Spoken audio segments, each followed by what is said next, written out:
Hello everyone, welcome back to our channel. In today's tutorial, I'll show you how to block a group on Fiverr. Blocking a group can help you manage your conversations better and avoid unwanted messages. So let's get started. First, open the Fiverr app. Next, go to the group chat you want to block. You can find it under the chat tab. Tap on the group you want to block. Once you're in the group chat, tap on the group name at the top of the screen. This will open the group info page. Now scroll down until you find hide this chat. Tap on set pin. Now you can set pin.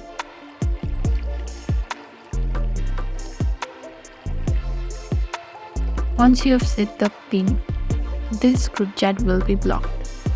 And that's it. If you found this tutorial helpful, don't forget to like, subscribe and hit that bell icon.